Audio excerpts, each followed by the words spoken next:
अस्सलाम वालेकुम नाजरीन हमारे सामने आप देख रहे हैं एक बहुत ही बड़ी शख्सियत यहाँ पर मौजूद हैं जो किसी तारुफ की मोहताज नहीं। तो हम सीधे आपको मिलवाते हैं हमारे कालपी शहर में तशरीफ़ लाए जनाब शमसुद्दीन मकराना कादरी साहब से। कुछ गुफ्तगू करेंगे, कुछ बातचीत करेंगे हम और जानेंगे कि हमारे नौजवानों के लिए वो क्या मैसेज देते हैं। हज़रत आपका बहुत बहुत इस्तकबाल मुस्तफ़ाई पॉडकास्ट में, जो आपने हमें वक्त दिया, बहुत बहुत हम एहसानमंद आपके। शुक्रिया। हज़रत सबसे पहले हम जानना चाहें कि आपकी ज़िंदगी में कोई ऐसा यादगार वाक़या जो ईमान को तवानाई दे दे, ऐसा कोई वाक़या? देखिए, ईमान की तवानाई के हवाले से ये अर्ज़ करना चाहेंगे कि हम खुद अपना वाक़या बयान करते हैं कि मेरे साथ ये हादसा पेश आया कि मुझे 2005 में अटैक आया और जयपुर में हॉस्पिटल में एडमिट हुए तो उसने कहा आप यहाँ तक आ कैसे गए, बस जल्दी फैसला लीजिए।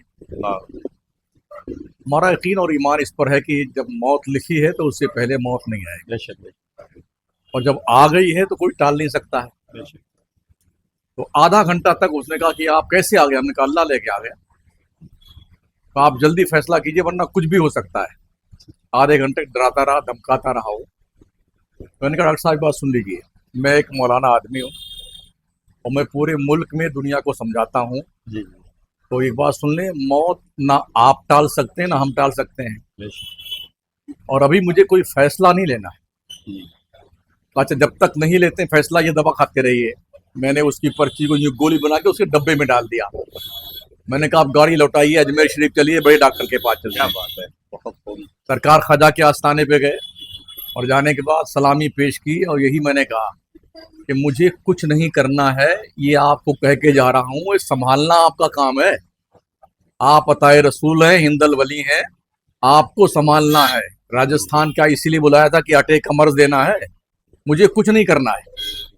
अल्लाह का शुक्र है 20 साल हो गए, 2005 जी 2025 25 जी, बहुत खैरियत से हूँ। सुभान अल्लाह, सुभान अल्लाह। सरकारों ने संभाल रखा है। जी। अच्छा, एक सवाल ये एक इल्ज़ाम लगाया जाता है कि आप तनकीद ज़्यादा करते हैं उलमाओं पर, पीरों पर। जी तो क्या उनके काम ऐसे हैं जो आपको ऐसा बोलना पड़ता है, जी जी। या फिर क्या चीज़ है, क्या वजह है? दरअसल जहाँ तक दीन सुन्नियत का मसला है, जी गुज़िश्ता 25 से 30 साल के अंदर जो सुन्नियत का काम करना चाहिए था और जिन लोगों को करना चाहिए था, उन लोगों ने इस मसलक को बाज़ाब्ता हुसूल ज़र का एक ज़रिया बना लिया। तो इस तरह ग्रुप लोगों बना लिया। एक पीर साहब खड़े हुए तो 10 मौलाना उसके साथ लग गए। जी, तो उनके साथ उनको प्रोग्राम मिलता है, वो काम करते हैं, तो जिंदगी भर वो उनका गुणगान करते रहे। हमें कौम को मैसेज और पैगाम देना था कि हमें हमारी कौम को क्या करना है, नमाज कैसे पढ़नी, रोज़ा कैसे रखना, हज व ज़कात के मसाइल हैं, आयली जिम्मेदारियां क्या हैं, समाजी जिम्मेदारियां क्या हैं, मिली जिम्मेदारियां क्या हैं, मजहबी जिम्मेदारियां क्या हैं, कौम के अंदर जागरूकता कैसे पैदा हो, बच्चों में क्वालिफिकेशन का कैसे एहतमाम किया जाए, इन्हें कैसे मोटिवेट किया जाए कि ये आगे बढ़े। और हमारी कौम जब तक ग्रेजुएट नहीं बनेगी, क्वालिफाइड नहीं बनेगी, तब तक तरक्कियात के सारे रास्ते बंद हैं। सिर्फ मौलाना बनने से काम नहीं चलने वाला है। हमें डॉक्टर भी चाहिए, इंजीनियर भी चाहिए, लॉयर भी चाहिए, प्रोफेसर लेक्चरर भी चाहिए, और हमें IAS IPS अफसर भी चाहिए। ठीक है ना जी। तो ये काम हमने छोड़ करके सिर्फ पीर साहब जिंदाबाद जिंदाबाद जिंदाबाद, रात भर यही गाना गाया जाता है। पीर साहब जिंदाबाद, खतीब साहब जिंदाबाद, शायर साहब जिंदाबाद, टांग उठा के बोलिए सुभान अल्लाह, लहरा के बोलिए। इस मकसद के लिए हमारी कौम के अरबों रुपए पर एयर पूरे भारत में खर्च हो रहे हैं, रिजल्ट नॉनसेंस है। इसलिए हमको तनकीद करनी पड़ती है। जी। सर, ये देखा गया कि जितना बड़ा पीर उसकी उतनी बड़ी कार, उतनी बड़ी गाड़ी उनके पास। जी, और जो एक आम इंसान है वो ऐसे में कमतरी का शिकार होता है और उसका जैसे भरोसा उड़ जाता है उनके ऊपर। तो एक आम इंसान के लिए आपका क्या मैसेज रहेगा? देखिए, इस सिलसिले में सरकार नजीब मियाँ साहब किबला दामद फैज़ुकुम लालिया मारारा के चश्म चराग हैं। उनका एक जुमला मुझे बहुत बार बार याद, अक्सर मैं तकरीर में दोहराता हूँ। वो फरमाते हैं कि पीर की दुआ से मुरीद साइकिल नहीं खरीद पाया और मुरीद के नजराने से पीर BMW में घूमता। क्या बात है। जी तो होना ही चाहिए कि पीर पहले क्या करते थे, दिल साफ करते थे। जी आज वो कॉन्सेप्ट खत्म हो गया है। जी। वो जो बेचते थे दवाए दिल, वो दुकान अपनी बढ़ा गए। हाँ, बहलोल दाना दजला के रेत पे घरौंदा मिट्टी का बनाकर जन्नत बोल के बेच दिया तो जुबैदा को जन्नत मिल गई। बेशक। अब वो लोग नहीं रहे। जी अब तो हक है, हालात ये हैं, हक है। बिल्डिंगें बन रही हैं, कारें बढ़ रही हैं, गाड़ियां बढ़ रही हैं, पीर कमा रहा है, पीर के जितने खानदान के अफराद उनकी औलादें हैं, मादर पिदर आजाद। जी इसको यूं अगर हम एक जुमला कहें, सैया भय कोतवाल तो डर काहे का, का समझ रहे हैं। जी बिल्कुल। सबसे महंगा मोबाइल पीरजादों के पास, महंगी गाड़ियां पीरजादों के पास। भाई सब धंधा पानी कुछ नहीं, कहां से आता है? नजराने से। मैं पूछता हूं, आपके कालपी शरीफ शहर में कोई एक भी कॉलेज है मुसलमानों का? नहीं। एक स्कूल भी है कोई मुसलमानों का? जी हमारे बच्चे मजबूर हैं कॉलेज में जाने के लिए, तो गैरों के कॉलेज में जाते हैं। जब वो कॉलेज में जाते हैं, वहां कोई सुन्नी प्रोफेसर नहीं है। नदवी, सल्फी, इस्लाही, फलाही, कासमी, मज़ाहरी, इक्का दुक्का कोई सुन्नी है। 10% जो मौलवी मौलाना हाफिज बनते हैं और 90% जो कॉलेज स्कूल जाते हैं, उनके ईमान के हिफाजत की क्या गारंटी हमारे पास में है और क्या लाहेमल हमारे पास में? जी तो पीर पीर कहने से तो ये क्वालिफिकेशन तो बनने वाली नहीं। जी जब मुसलमानों के पास तालीम थी, जिस वक्त स्पेन की सरजमीन से मुसलमान छोड़ करके वहां से भगाए गए और कत्ल किए गए, दरिया में डुबो दिए गए, तो जो रसदगाहें मुसलमानों ने छोड़ी थी, जहां से वो इल्म फलकियात का जायजा लेते थे और सितारों की गर्दिश का पता लगाते थे, तो अंग्रेजों को उस रसदगाह को इस्तेमाल करने का ढंग नहीं आता था जो मुसलमानों ने ईजाद किया। कागज की सबसे बड़ी पहली फैक्ट्री मुसलमानों ने कायम की, बनाई। आज मुसलमानों के पास क्या है? कुछ नहीं है। ढंग का एक मुल्क भी हमारे पास नहीं है। जी हमारी कोई यूनिटी नहीं है, ना कोई लाहे अमल हमारे पास में है, ना मुस्तकबिल के कोई मंसूबे हमारे पास में है। लड़ रहे हैं, झगड़ रहे हैं, मर रहे हैं, कट रहे हैं। ये फलाने का मुरीद है, ढकाने का मुरीद है। अरे भाई हुजूर के मानने वाले हैं ना। बिल्कुल बेशक। हमारी तारीफ, हमारा तारुफ, हमारा इंट्रोडक्शन पीर के हवाले से नहीं, मोहम्मद मुस्तफा के गुलाम के हवाले से है। बेशक बेशक बेशक।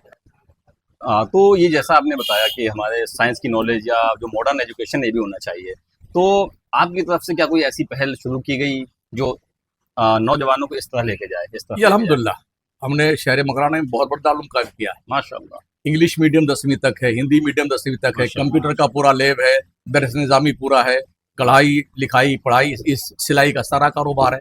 हमने किया है अल्हम्दुलिल्लाह, माशाअल्लाह काम हो रहा है मकराने में।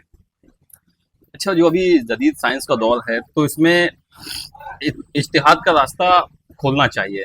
तमाम जगह ऐसा देखा गया है कि वीडियोग्राफी को लेकर उसको नाजायज और हराम कहा गया। जी इसी तरह से माइक पर नमाज को लेकर, तो इसके बारे में आपका क्या ख्याल है? देखिए, आला हज़रत सरकार ने भी ये सेंटेंस नोट फरमाया है, जुजिया है, फिर मल्लम यारिफ अहला ज़मानी फहुवा जाहिल। जो अपने हालात, अपने माहौल और अपने ज़माने के हालात नहीं जानता है, वो कितना बड़ा अल्लामा क्यों ना हो, जाहिल है वो। ये मीडिया का दौर है जी, इलेक्ट्रॉनिक मीडिया, प्रिंट मीडिया का दौर, रिसर्च का दौर है, तहकीक का दौर है।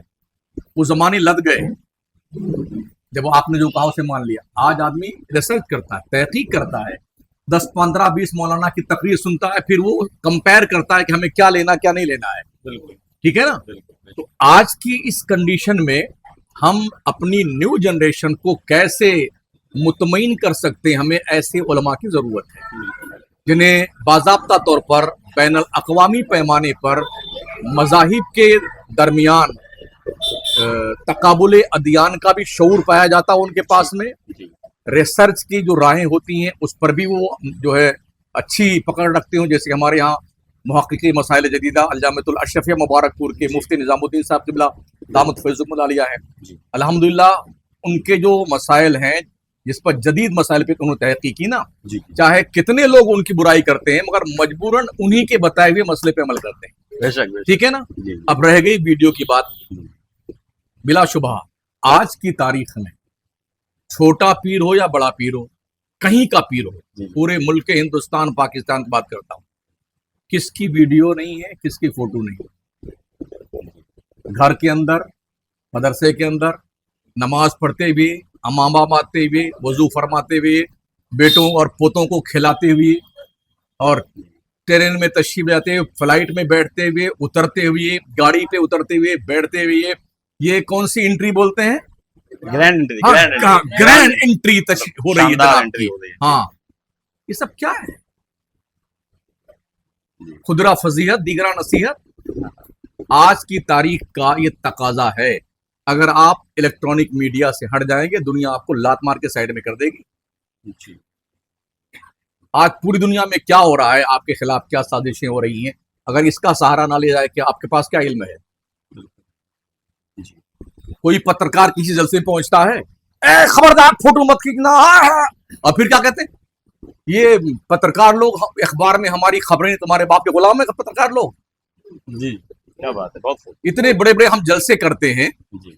पता ही नहीं चलता हम क्या कर रहे हैं।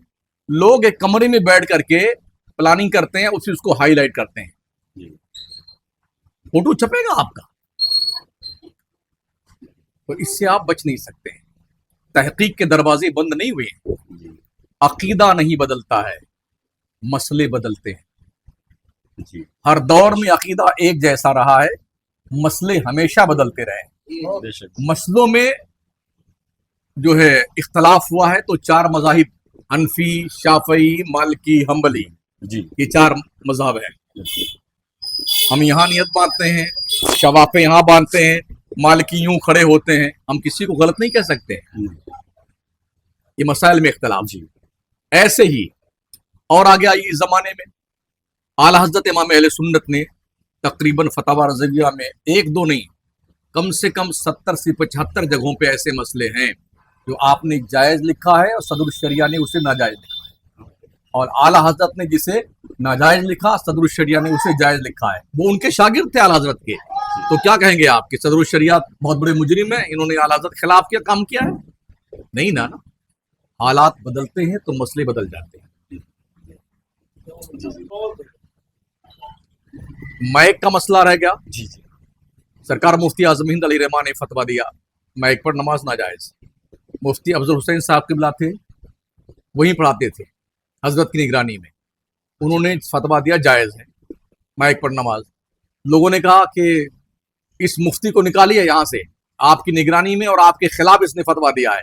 सरकार मुफ्ती आजम ने फरमाया कि ये मेरी तहकीक है, वो उनकी तहकीक है। खत्म बात। जी। जी। मसले को लेकर के सुन्नियत को डिवाइड कर रहे हो आप, बिल्कुल। ये कौन सा दानिशमंदी का मामला है? जी। तो एक सवाल ये कि आज के दौर में जो इतने फितने फैले हुए हैं काफ़ी ज़्यादा, नौजवान इंसान अपने आप को कैसे बचाए इन फितनों से? वो बहुत परेशान होता है जब तमाम तरह की वीडियो क्लिप्स उसके सामने से गुजरती हैं। जी। उसके लिए एक डिसीजन लेना बहुत मुश्किल हो जाता है। तो कैसे अपने आप को बचाएं और कैसे सही रास्ता अपनाएं? ये बहुत अहम सवाल है। जी। बुनियादी तौर पे हमें अपने बच्चों को तालीम ये देनी होगी कि आप एक सुन्नी मुसलमान हैं, जी। बेशक। और एक इस्लाम का जो बेहतरीन तरीका है वो मसलक आला हजरत है। ये अलग बात है कि लोग इसकी अलग जो है ताबीलें और जाने क्या क्या करते हैं, वो जाने, उनका काम जाने। लेकिन सही मानों में जो हमें रहबरी मिलती है आला हजरत की किताबों से, वो डायरेक्शन हमारे लिए ज़्यादा फ़ायदेमंद है और हमें पढ़ने की ज़रूरत है। सिर्फ सुन करके आला हजरत को मत मानिए, पढ़िए उन्हें। 1400 किताबें लिखी हैं, हर 4 घंटे पे इमाम अहले सुन्नत ने कौम को एक किताब दी है। 68 साल की उम्र रही है, हर 4 घंटे पे एक किताब दिया है, ठीक है ना?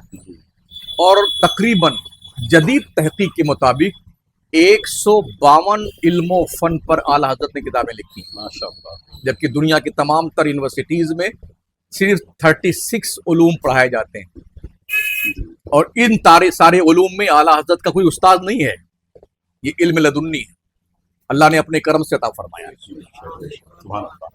पूरी जिंदगी। तो सबसे पहले हमें ये समझना होगा कि हम नबी के गुलाम हैं, और आका अलैहिस्सलाम ने फरमाया अस्हाबी कन्नुजूम फबिअय्यिहिम इह्तदैतुम इह्तदैतुम। मेरे सहाबा आसमान के सितारों की तरह हैं, इनमें जिसकी भी पैरवी करोगे अल्लाह तुम्हें हिदायत दे देगा। अगर कहीं कदम डगमगाने लगे तो सहाबा की जिंदगी पढ़ लो आप कि सहाबा ने हुजूर के साथ कैसे प्यार किया है, कैसी मोहब्बत की है, उस डगर पे चल निकलो, इंशाल्लाह ईमान बच जाएगा। आखिरी में एक सवाल, जैसा कालपी में आपका एक प्रोग्राम होना था जी। और फिर वो कुछ वजूहात से कैंसिल हो गया, तो हमारी आवाम को आप बताएं कि क्या वो वजूहात रही जो प्रोग्राम एकदम अचानक कैंसिल हुआ, क्योंकि लोगों को बहुत ज्यादा इंतजार था आपके पहली बार कालपी सजीवी पर आने का। जी जी जी। और फिर वो अचानक खबर मिली कि प्रोग्राम कैंसिल हो चुका है। जी जी। असल में मुझे आना था, पटना से मेरी फ्लाइट थी जी दिल्ली, और दिल्ली से कानपुर की फ्लाइट थी, मुझे यहाँ आना था। तो 2 दिन मुझे पहले पता चला कि भाई आप नहीं आइएगा, यहाँ के हालात कुछ ऐसे वैसे हैं, किसी साहब ने कुछ किया होगा, वो जाने, उनका काम जाने। जी हमें इससे कोई मतलब भी नहीं, ना हमें प्रोग्राम की कोई मतलब वो है कि लालच कि हमें प्रोग्राम मिले ना मिले, अपना कोई ये धंधा और कारोबार नहीं। जी ठीक है, अपना मकसद है सच्ची और हक बात कौम तक पहुंचाना। कुछ लोग होंगे ऐसे जिन्हें ये तकलीफ हुई होगी या है कि भाई ऐसा आदमी नहीं आना चाहिए इस शहर में कि जिससे कि हमारी इमेज खराब हो, तो शायद उन्होंने कुछ किया होगा। जिन्होंने भी किया अल्लाह उन्हें हिदायत दे, हमें उससे कोई मतलब नहीं है। लेकिन मैं इतना जानता हूं कि अल्लाह जो करता ठीक करता है। ए रजा हर काम का एक वक्त है, दिल को भी आराम हो ही जाएगा। भाई उस वक्त नहीं आने दिया, अल्लाह को आज मंजूर था, हम आ जाए। बेशक बेशक। और अल्लाह को मंजूर होगा तो तकबीर भी करने आएंगे इंशाल्लाह यहाँ। इंशाल्लाह।